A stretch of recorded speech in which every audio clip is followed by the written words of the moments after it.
este día jueves 7 de diciembre del año 2023.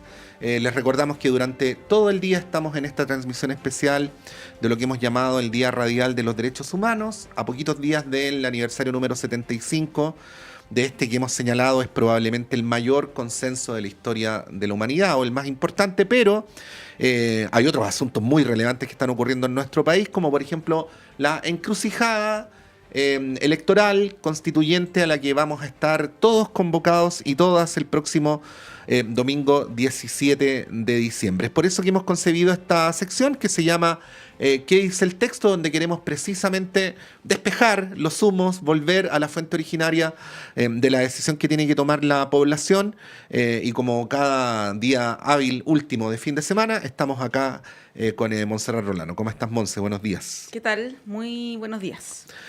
Y vamos a presentar a nuestras invitadas. En primer lugar, saludar a la abogada, ex integrante del comité de expertos, militante demócrata cristiana, Alejandra Kraus. Alejandra, muy bienvenida. Gracias por estar acá en la radio de la Universidad de Chile esta mañana.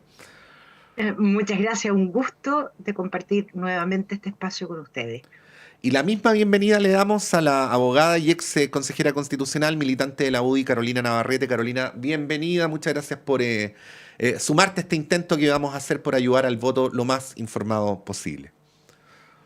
No, muchas gracias por la invitación y feliz de estar por primera vez en este espacio y poder ayudar, como dices tú, justamente a que el 17 de diciembre todos los chilenos y chilenas votemos informados en este próximo plebiscito.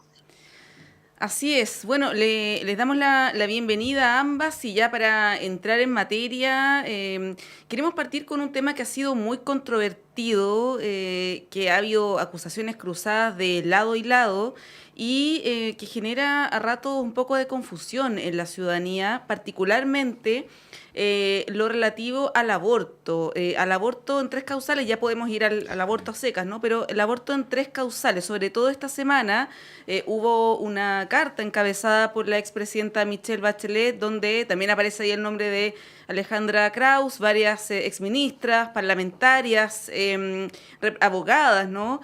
Hablando sobre este retroceso que podría haber con el aborto en tres causales.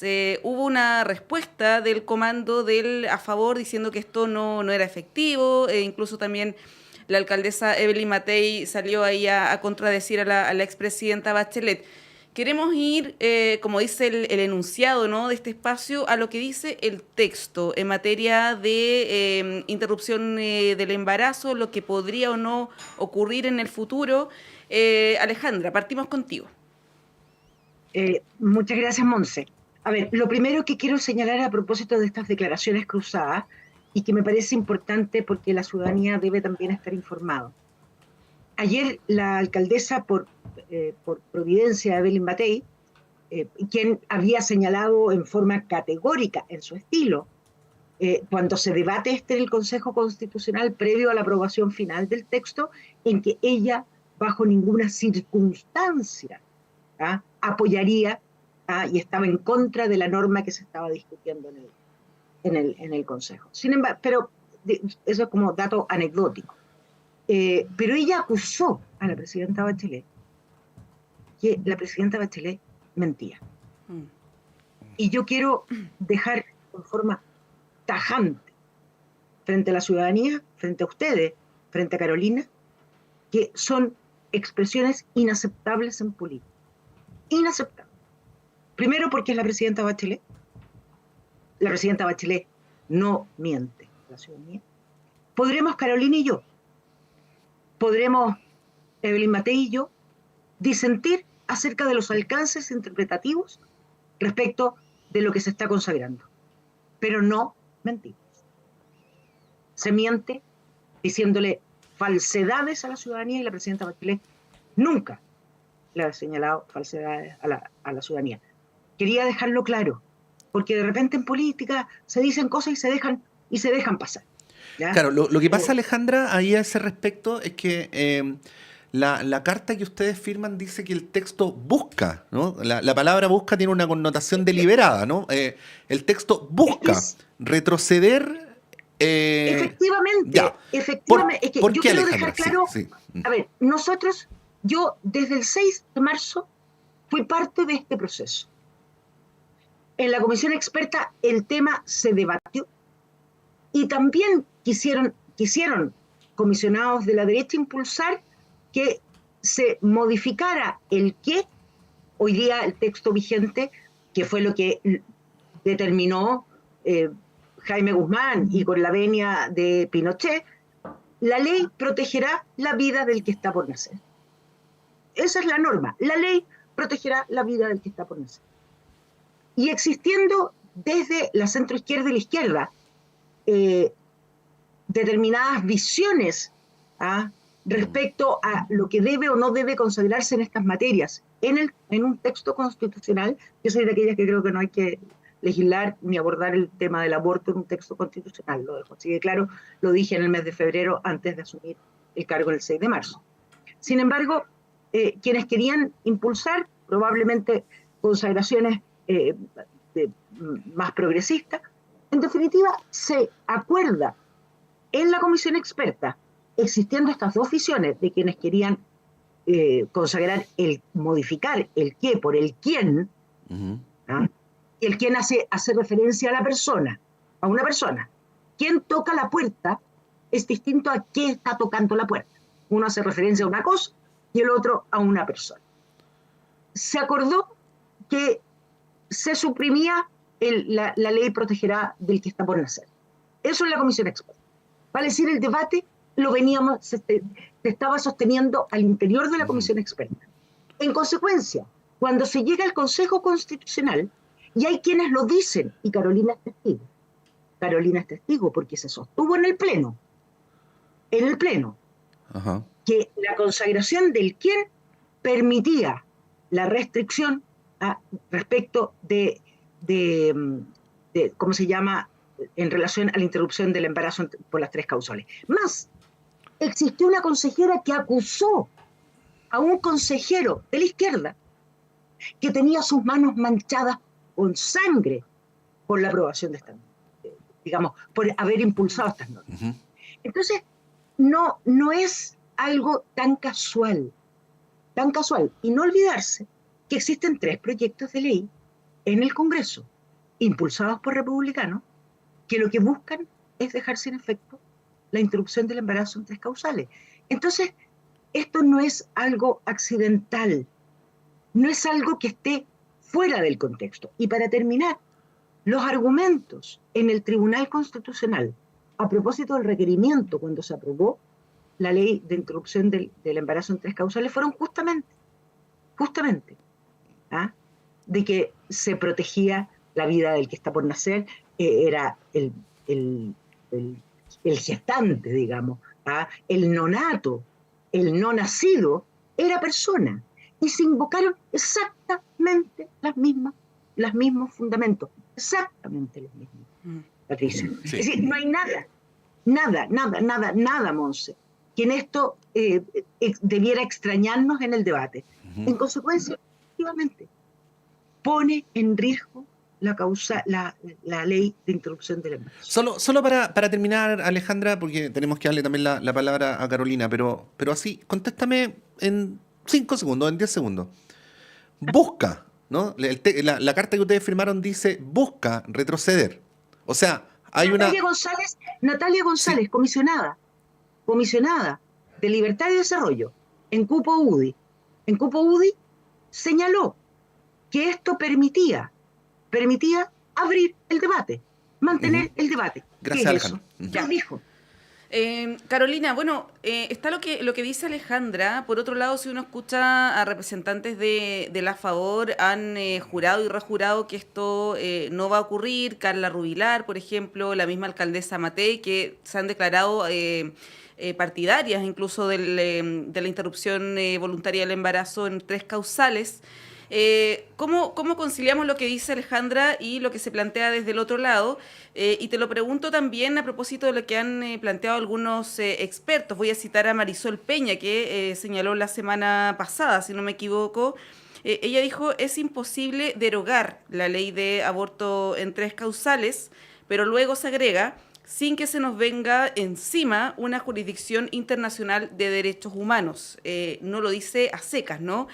Ahora, hemos visto que en otras latitudes la jurisdicción internacional en materia de derechos humanos no vale mucho, ¿no? Es cosa de ver lo que ocurre en el vecino país. Me refiero a Perú.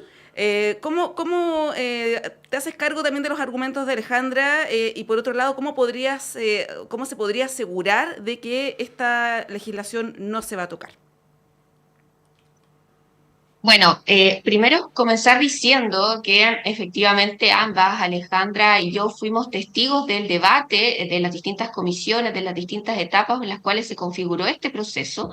Y para mí eso ya es historia. Yo sé que hay declaraciones, hay discursos de algunos consejeros que no son de mi partido, que quizás de manera subjetiva inferían, ¿cierto?, algún tipo de efecto de el cambio del qué por el quién, pero si nosotros nos vamos al texto y nos vamos también a la historia de la ley de la interrupción del aborto en 3 causales, yo creo que la interpretación primero al texto desde la propuesta de constitución y desde la ley de interrupción del embarazo es claro. Nosotros, como bien dijo Alejandra, como Consejo Constitucional democráticamente electo, tuvimos que presentar una enmienda que volviera a colocar la protección de la vida del que está por nacer. Ajá. Se intentaron distintas redacciones, se intentaron diferentes formas y finalmente se optó por solo hacer un pequeño cambio del qué por el quién, que también, como lo dijo Alejandra, y estoy de acuerdo con ella, hace referencia a que el bien jurídico que se está protegiendo en la propuesta de constitución y en la actual constitución es la vida que se está gestando en el vientre materno. Ahora, si nos vamos a la ley vigente en nuestro país, que es la ley de interrupción de aborto en 3 causales, la misma presidenta Bachelet en su mensaje el año 2017, cuando presentaba esta iniciativa de ley al Congreso, decía que el bien jurídico protegido o que lo que buscaba hacer esta ley era proteger la salud y la vida de la madre en las 3 causales que todos conocemos. Ahora, dicho esto, en consideraciones de texto, también me hago cargo de lo que dijo la ex presidenta del Tribunal Constitucional, Marisol Peña, integrante del Comité Técnico de Admisibilidad, en el sentido de que, ok, entiendo, esto es lo que nosotros estamos diciendo ahora. De ganar el a favor, la propuesta de constitución se transforma en nuestra constitución de la República. Pueden existir etapas en las cuales esto se judicialice y se vuelva a abrir el debate, por cierto que sí, porque estamos en una democracia. Pero ya cuando llegamos al extremo, digamos, de poner un ejemplo, de que se judicialice un caso, estas normas se tienen que interpretar, y Alejandra lo sabe muy bien y los abogados lo saben muy bien, en concordancia con todas las normas vigentes en nuestro país. No se mira solamente la nueva constitución, no se mira solamente la ley de aborto en 3 causales, y ahí también me quiero hacer cargo y obviamente reafirmar lo que dijo Marisol Peña, que ya a nivel internacional, es decir, cuando ya traspasemos los tribunales chilenos, si es que llega a ser el caso, existe en nuestro país vigente, y esta propuesta lo mantiene vigente, el principio internacional de progresividad o no regresión de los derechos. Y por lo tanto, ahí chocaríamos. Nadie está diciendo que se impida que se dé la discusión, pero ahí sí chocarían con los argumentos de las personas que dicen que esta propuesta deroga la ley de aborto en 3 causales. Sí, Carolina, en esa línea, tiendo a pensar que no hay mala fe en suponer que la derecha está en contra de la despenalización del aborto, porque la derecha siempre ha estado en contra de la despenalización del aborto. O sea, probablemente usted también esté en contra de la despenalización del aborto, no lo quiero poner en su boca y usted tendrá que contestar, pero solamente quiero recordar que cuando se votó esto en el Senado, los 15 votos en contra fueron, no quiero ocupar mucho tiempo, pero a La Mancha, Juan Coloma, Espina, García Huidobro, bueno, en resumen, la bancada completa de Chile Vamos, ¿no? Y adicionalmente, y en el contexto del debate constitucional, no me estoy yendo tan para atrás, tanto el presidente del Partido Republicano, que no es su partido, pero que están para efectos de este plebiscito en la misma posición, hizo el planteamiento de la derogación de la ley del aborto en 3 causales, y el senador Edwards, ex republicano, dijo el 1 de agosto, si tenemos poder para derogar, lo vamos a hacer. Entonces, ahí mi pregunta sería, ¿por qué habría mala fe en pensar que ustedes como sector están por derogar la despenalización del aborto en 3 causales cuando ha sido nítidamente su posición histórica? Bueno, mira, eso yo no te lo puedo descartar, yo no he sido Mm, parlamentaria, será una discusión que se pueda dar en su minuto mm, en el Congreso, haciendo, como tú me planteas, política ficción, pero lo que yo sí quiero dejar en claro, y que en la historia de la ley, quizás en las reuniones que tuvimos en el proceso constitucional, la UDI, siendo contraria, efectivamente, y yo también soy contraria a la ley que interrumpe el embarazo en tres causales y también contraria al aborto libre, entendemos y siempre vamos a defender la democracia y la libertad. Y esta ley de aborto en tres causales, como tú bien dices, se tramitó en el Congreso. Las personas de mi sector estuvieron en contra en ese minuto de esta ley, pero la ley por democracia, por mayoría que se tenía en ese minuto, se encuentra vigente al día de hoy. Se recurrió al Tribunal Constitucional con los mismos argumentos que decía Alejandra y la ley siguió vigente, mm. a pesar de la actual redacción de la Constitución, y te lo aseguro que al ir al Tribunal Constitucional, sea cual sea las circunstancias, es por algún requerimiento extrajudicial o porque un grupo de parlamentarios inicia un nuevo proyecto de ley para que permita su derogación, yendo al Tribunal Constitucional, no van a estar los votos para que eso suceda, además de recalcar la importancia de este principio de progresividad o no regresión en los derechos de las mujeres. Entonces, acá yo en ningún momento estoy diciendo que la discusión no se pueda dar, estoy dando las señales y los escenarios posibles en el caso de que eso ocurra, descartando con razones de texto de que la nueva propuesta de constitución pueda derogar en definitiva la ley de interrupción del embarazo en tres causales. Ya, bueno, ahora las quiero llevar más allá de sus posiciones personales, porque me imagino que las dos son contrarias al aborto, al llamado aborto libre, ¿no? Que para que se entienda es un aborto regulado de todas maneras hasta las 12 o 16 semanas y que existe en muchas partes del mundo, en la mayoría de los países de Europa, existe en Argentina, en Uruguay, bueno. Lo que sí está claro es que, y lo han dicho varios comisionados, consejeros, es que este texto sí cierra la puerta a este aborto sin causales, por decirlo de alguna manera. Y ahí, Alejandra, quiero preguntarte si tú compartes esta interpretación y cuál es tu posición y tu análisis al respecto. A ver, yo comparto absolutamente que en esa materia se cierra completamente el debate. No, es decir, sabemos que deja abierto el debate, al menos en la interrupción del embarazo por las tres causales, pero para una probable o posible regulación en materia de aborto sin causal, el aborto libre no lo usemos como concepto, Monse. Eh, Jamás. ¿Ah?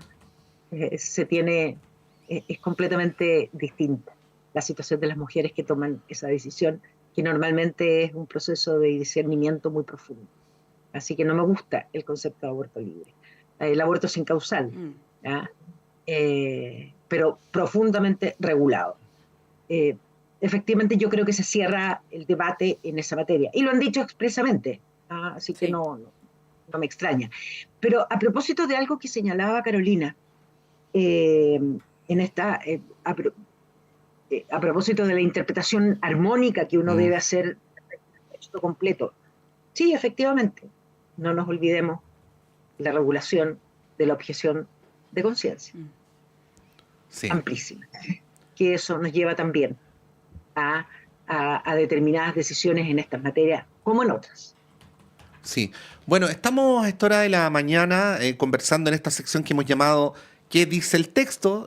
Conversando sobre lo que está escrito y lo que deberemos votar el próximo 17 de diciembre con Alejandra Krause, a quienes escuchaban ustedes recién, de la Democracia Cristiana, de Carolina Navarrete, de la Unión Demócrata Independiente. Bueno, otro tema súper relevante y que lo hablábamos más temprano con el ministro de Justicia a propósito del Día Internacional de los Derechos Humanos, es la relación entre la legislación nacional y los tratados internacionales, ¿no? Y de qué manera la propuesta de texto que hemos de votar en 2 semanas más se hace cargo o interpreta o zanja esa relación, ¿no?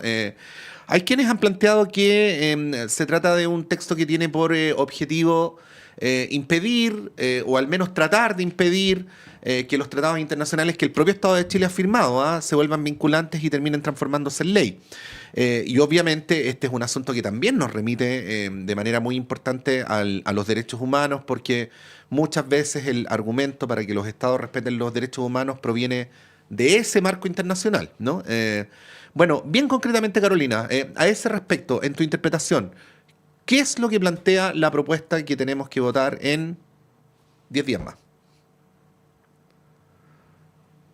Bueno, lo que plantea la propuesta, y este tema yo lo conozco muy bien, fue parte de la Comisión número 3 de Principios, Derechos Civiles y Políticos.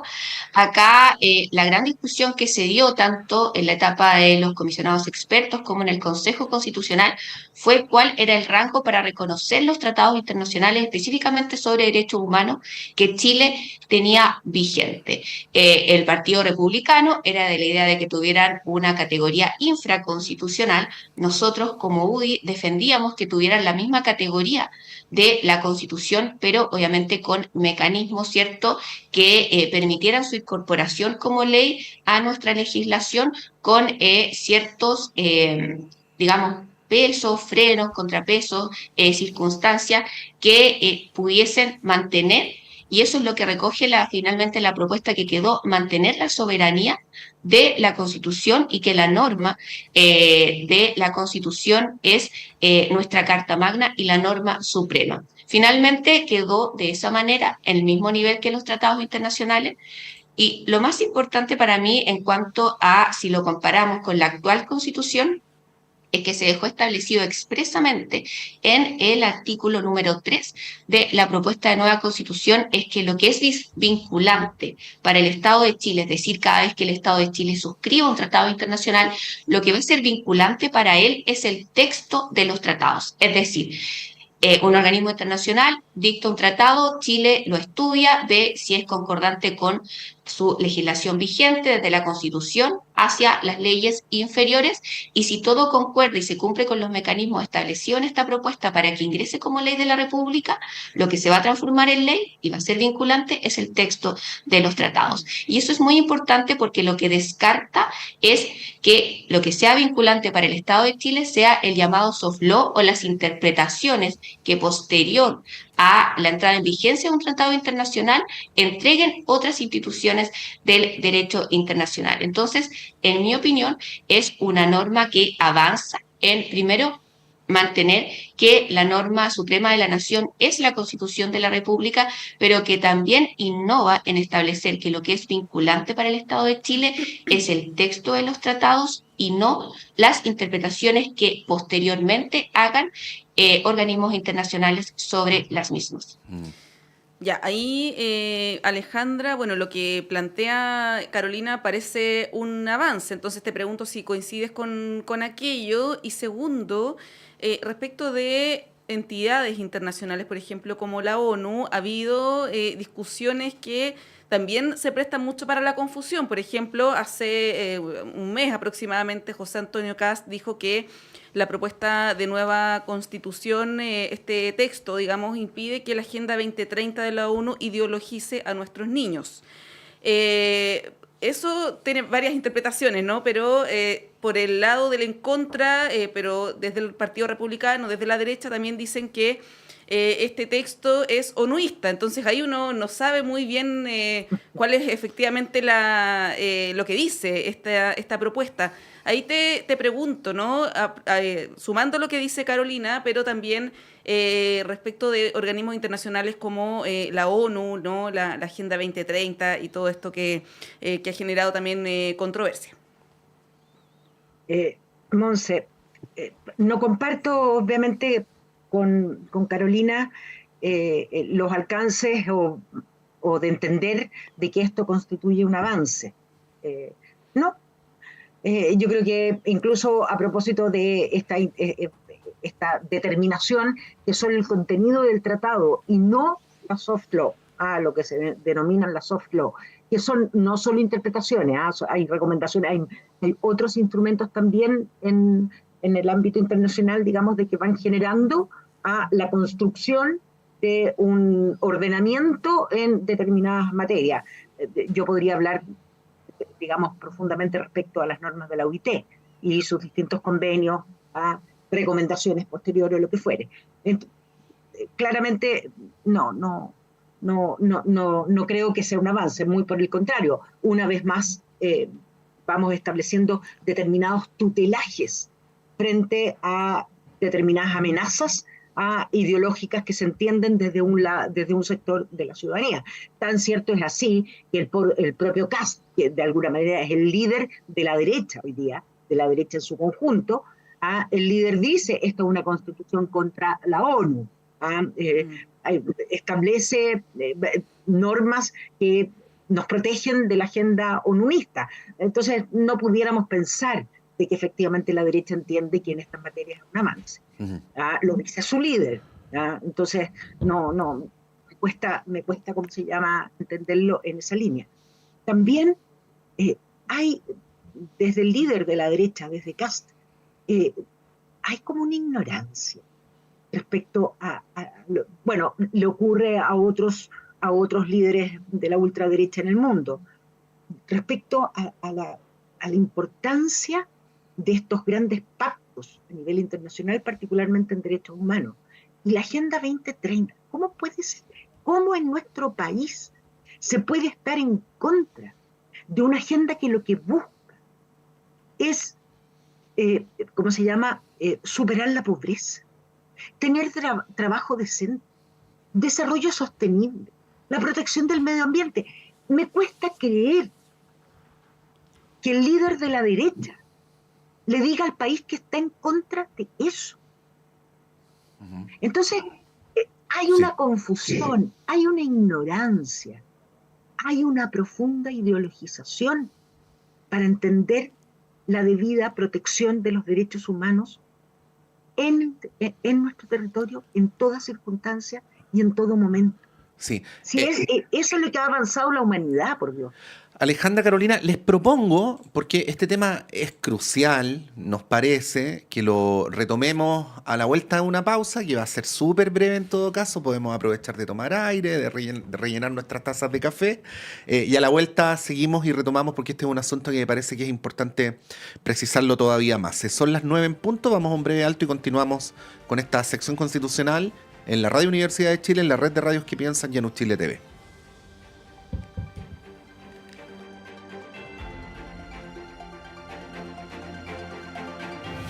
No dejar sola a mi amiga cuando vuelve con el ex que no la trata bien, cuenta. Ofrecer cambiar de puesto cuando veo que acosan a una mujer, cuenta. Hablar con mi amigo por controlar a su polola, cuenta. Llamar al 133 cuando mi vecina está en riesgo, cuenta. Para dejar la violencia de género en cero, todas y todos contamos. Acompaña, interviene, interpela o denuncia. Conoce más en lleguemosacero.cl. Ministerio de la Mujer y la Equidad de Género. Gobierno de Chile. Presentes por un mejor futuro. Aguas Trayén o Cascada en Mapudungún es la mejor agua purificada con tecnología de última generación. Para más información, visite su página web www.aguastrayen.com.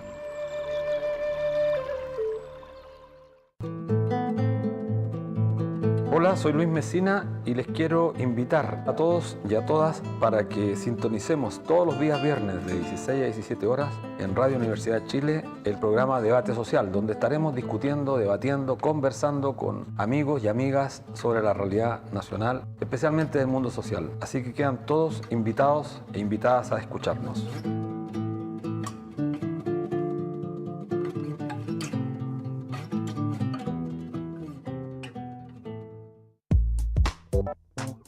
En Radio Universidad de Chile queremos invitarlos a escuchar de lunes a viernes a las 10 de la mañana Semáforo, un espacio del Departamento de Prensa de la Radio que Piensa para encontrarnos con quienes están transformando el mundo desde la cultura y la sociedad civil.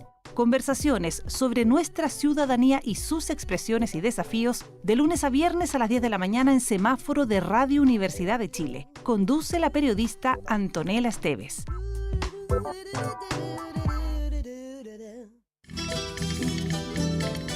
Chile, su tierra y su gente. Sintonízanos todos los domingos a las 11 de la mañana en Radio Universidad de Chile. Les invitamos a seguir acompañándonos para continuar nuestro viaje conjunto desde hace más de 13 años. Como siempre, seguimos en la senda de la conservación del patrimonio natural y cultural que da identidad a nuestro país diverso y emblemático.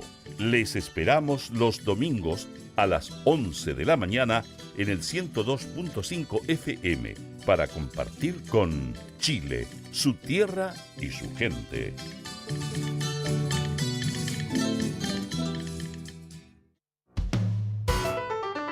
Conciencias y Educación, un programa de la Facultad de Ciencias de la Universidad de Chile dedicado a mostrar el estado de la ciencia de frontera y analizar las políticas educacionales y contenidos programáticos sobre educación científica y educación ambiental, con la conducción de la periodista Ruth Tapia y la participación del profesor Dr. Raúl Morales, decano de la Facultad de Ciencias de la Universidad de Chile. Conciencias y Educación, un programa para una ciudadanía más demandada en los avances científicos, tecnológicos y ambientales. Todos los viernes a las 12 horas en el 102.5 FM y radio.uchile.cl.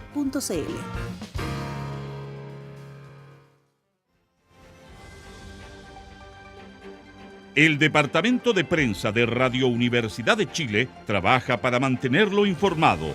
Radio Análisis, una transmisión conjunta de las radios que piensan.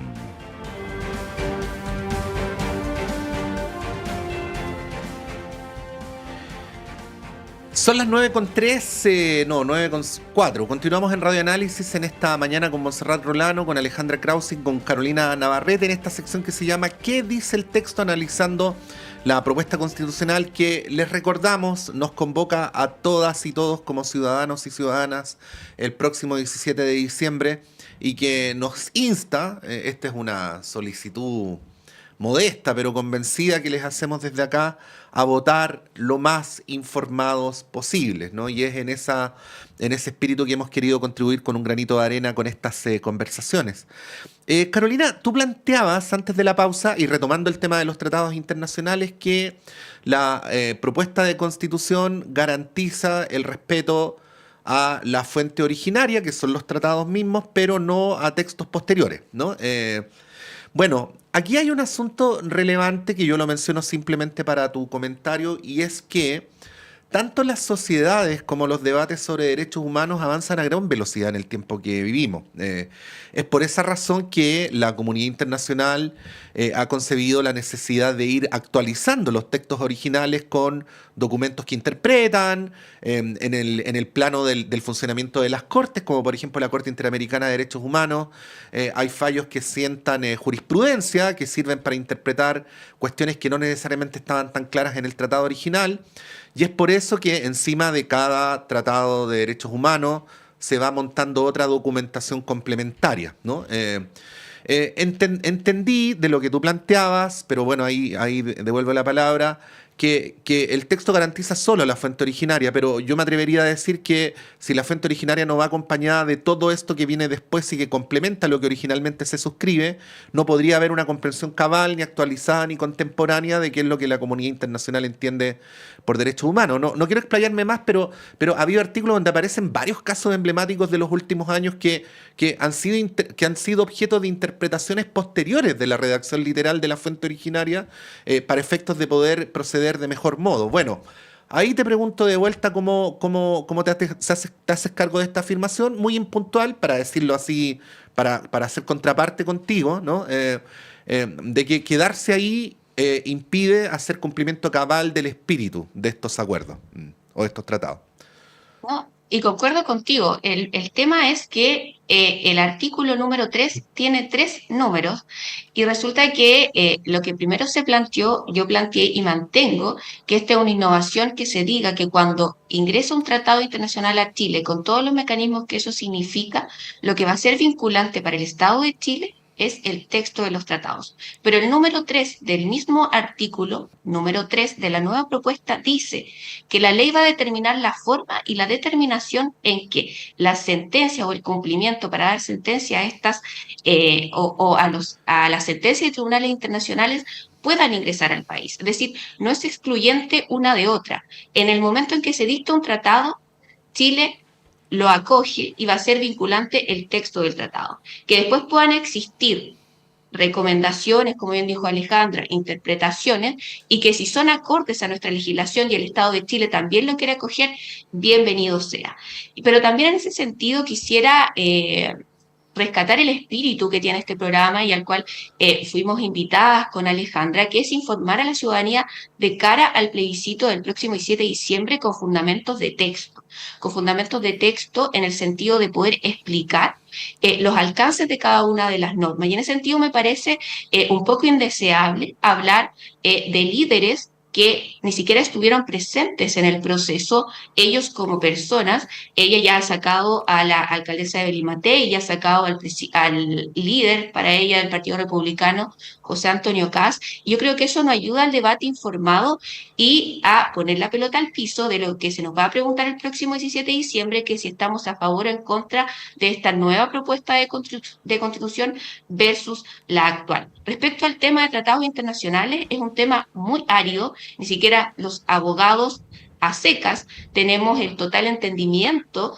de lo que esto significa, y por lo mismo que concuerdo con Alejandra en que existe ignorancia y mucha confusión respecto a los temas que ellos abarcan. Y como bien decía Montserrat, hay un sector también de extrema derecha que incluso, a pesar de que se aclara que este es un texto que incluso respeta aún más la soberanía de la Constitución de Chile versus la actual Constitución respecto al tema de los tratados internacionales, hay personas que todavía dicen que es unionista o que cierra o abre la Agenda 2030. Las interpretaciones dan para todo y por lo tanto la invitación es poder interpretar y ayudar a que la ciudadanía entienda de forma bien básica, porque la Constitución no es una novela, no es una serie que a todos nos guste ver o leer. Por lo tanto, hay que tratar de ser lo más pedagógicos posibles con el texto para que en definitiva se despejen todas las dudas y todos los fantasmas que no solamente respecto al tema de los tratados internacionales han surgido. Ya, queremos ir al texto, como dice el enunciado de este espacio, pero cambiar de tema, una materia que también ha marcado la semana, que es la educación, a propósito de la prueba PISA, con resultados bien preocupantes, no solamente en nuestro país, sino que a nivel mundial, obviamente marcado por la pandemia. Se ha criticado por parte de quienes están en contra de este texto que se va a plebiscitar en 10 días más, respecto de varios elementos relativos a la educación. Voy a mencionar algunos. Se ha dicho, por ejemplo, que en el texto se menciona 21 veces el derecho a la libertad de enseñanza, en contraposición con otros elementos de la educación. Por ejemplo, el tema del homeschooling, que ha sido criticado, ¿no? También por quienes están, digamos, en una posición contraria a este texto, porque tiene efectos adversos en la educación, en la enseñanza. Y también se ha dicho, y esto ha sido parte de las campañas incluso, que se va a terminar con la gratuidad en la educación universitaria. Alejandra, te pregunto respecto de esto, por ejemplo, la educación en casa, ¿qué te parece a ti que qué elementos negativos podría traer? Explicar bien lo que dice el texto en materia de gratuidad en educación superior, ¿no? Porque se ha planteado esto y hay quienes dicen que no es tan así. Explicar y también ahí dar tu posición respecto de algunos de estos elementos u otro que quieras agregar en materia de educación. Montserrat, en materia del derecho a la educación, yo creo que es una norma, tiene 21 párrafos. Especialistas, como José Joaquín Brunner, ha señalado que más bien parece una ley general de educación la forma como se reguló. En consecuencia, creo que partimos de una definición constitucional en un texto constitucional, a mi juicio, errada. Segundo, a propósito concretamente de la pregunta sobre el homeschooling, que está establecido, digamos, se deduce de la libertad de enseñanza, efectivamente se consagra, eso más bien es una política pública, no debiera estar en un texto constitucional. Creo que es un retroceso brutal respecto a la educación de nuestros niños, niñas y adolescentes. No olvidar que, sin referirme concretamente a líderes en particular, como pidió Carolina, pero en concreto, un ministro de Educación del gobierno del presidente Boric cesó en el cargo justamente por no haber impulsado, incentivado, priorizado el retorno de los niños a los establecimientos educacionales por el valor en muchos ámbitos, en muchos ámbitos.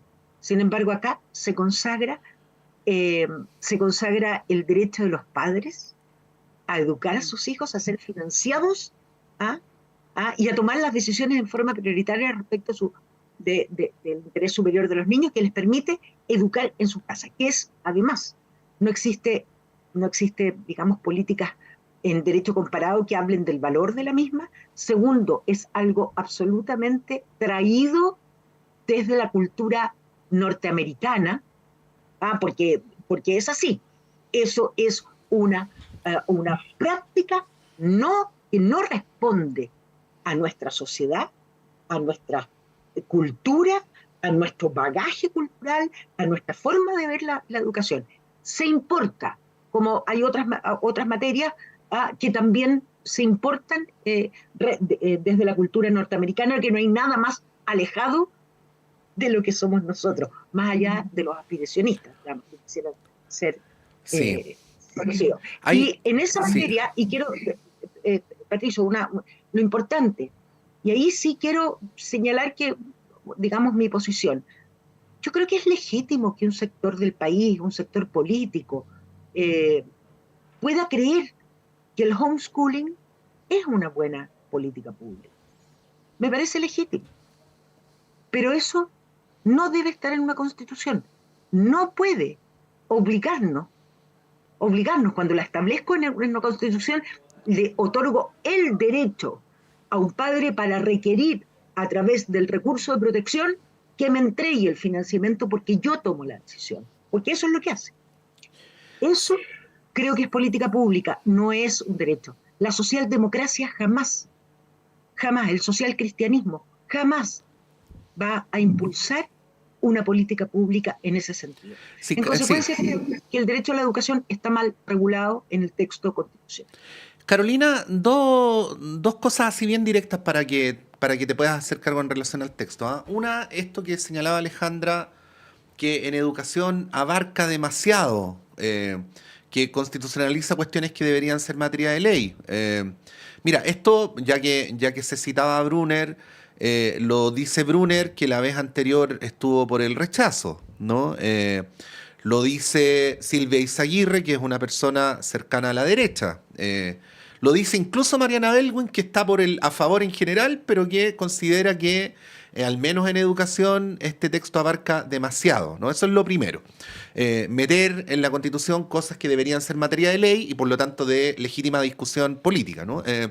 Y lo segundo, el tema de los vouchers. Constitucionalizar el tema de los vouchers, que es una cuestión, digámoslo abiertamente, es un mecanismo de financiamiento, pero que tiene una connotación ideológica, ¿no? Y que perfectamente podría seguir siendo materia de discusión entre las fuerzas políticas o entre los expertos y no necesariamente consagrado en la Constitución, porque incluirlo en la Constitución implica, entre otras cosas, Carolina, clausurar el debate, ¿no? Bueno, respecto a estos dos asuntos, ¿qué decir?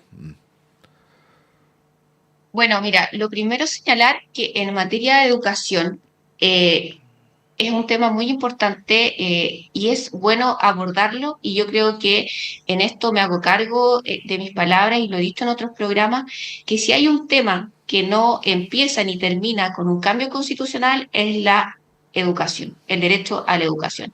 ¿Y por qué lo digo? Estamos viviendo una crisis por una mala reforma cuando se ideó el traspaso, ¿cierto?, de los establecimientos municipales desde las municipalidades a los famosos servicios locales de educación pública, que hemos visto cómo en la región del norte no cumplieron para nada las expectativas, ni el origen, ni el objetivo que tuvo esta política. Entonces, dicho eso, estando en una crisis de la educación pública, a mí no me parece malo y no le veo el por qué mirar con resquemor que a los padres, y esa también es una innovación.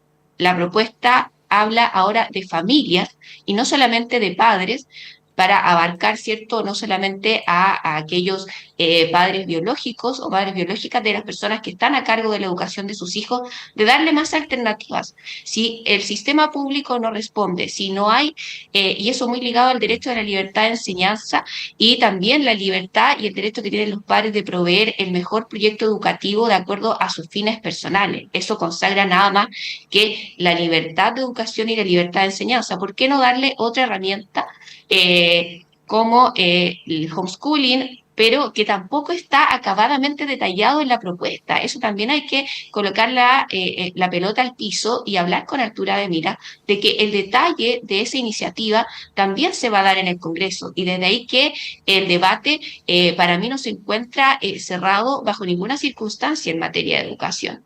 También me quiero hacer cargo de un rumor que se ha hecho bastante intenso, de que esta propuesta de constitución termina con la gratuidad en la educación superior, y si ustedes buscan educación superior, universidad y gratuidad en la propuesta, no van a encontrar ninguna referencia a aquello.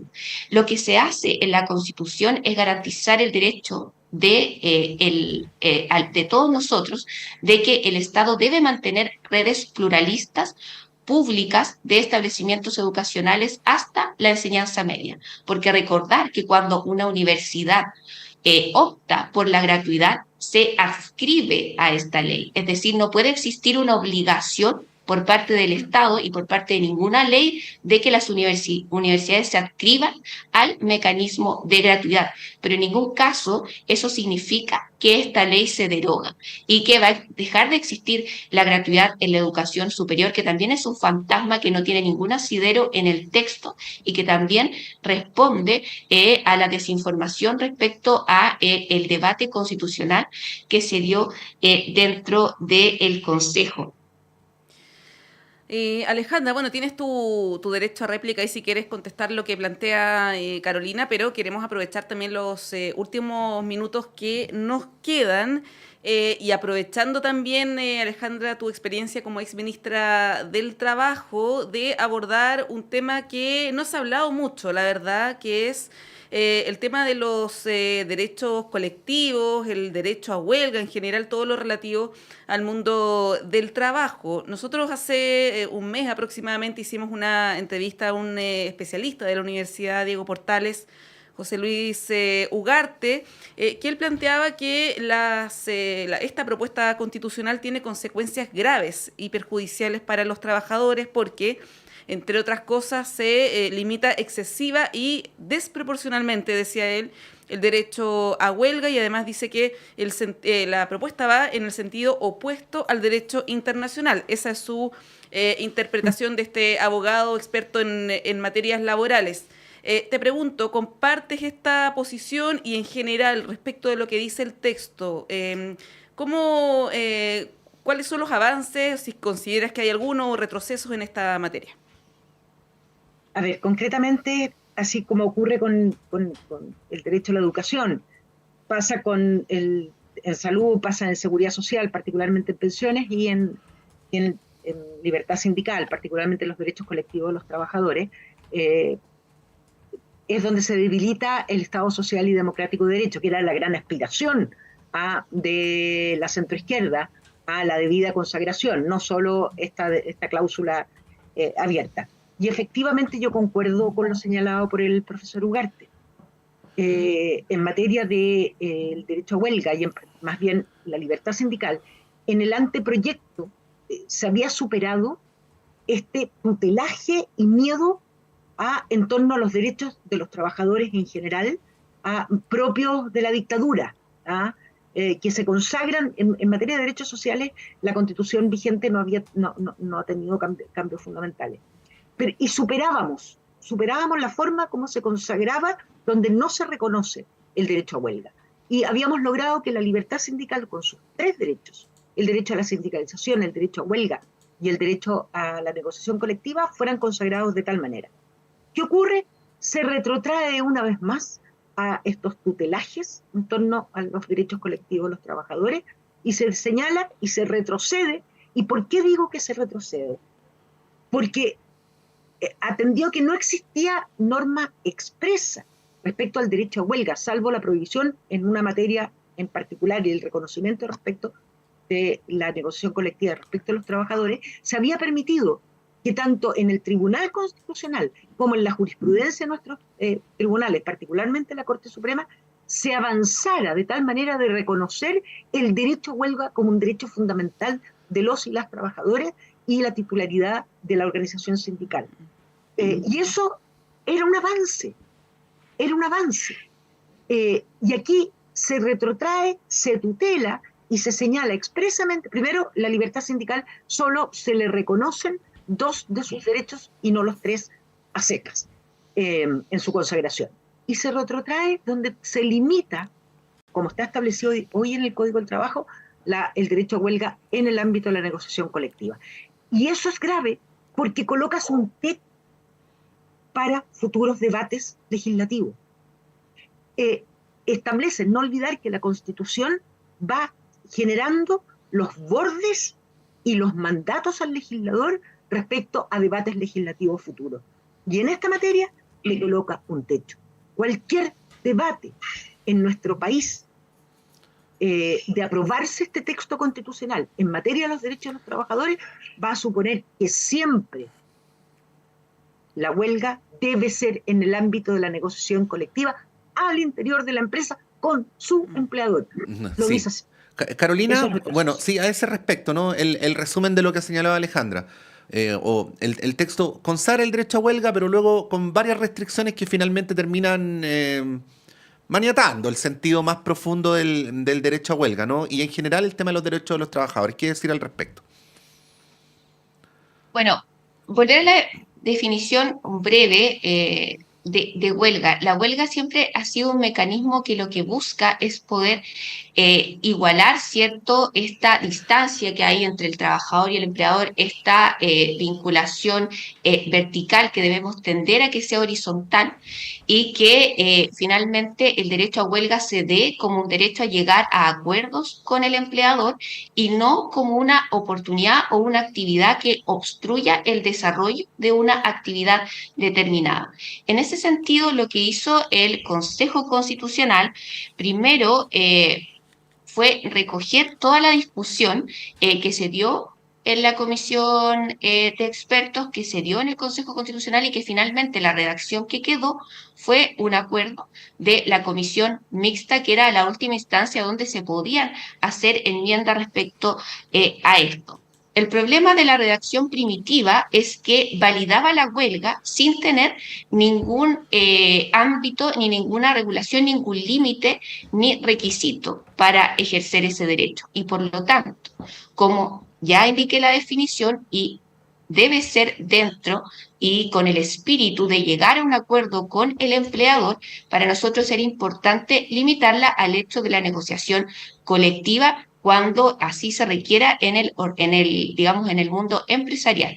Y además, vuelvo a hacerme cargo de estas discusiones, estoy de acuerdo con lo que plantea Alejandra, que son, un techo, porque todas las normas y todas las discusiones pueden ser debatidas en su minuto, y por lo tanto acá lo que yo me quiero centrar es en establecer que prácticamente en ningún organismo internacional la huelga se ha dejado como huelga libre sin ningún tipo de requerimiento u objetivo, y acá lo que buscamos es que efectivamente eso se contextualice en el minuto de una negociación colectiva con el empleador, que obviamente lo que busca es resguardar los derechos de los trabajadores sin lugar a dudas.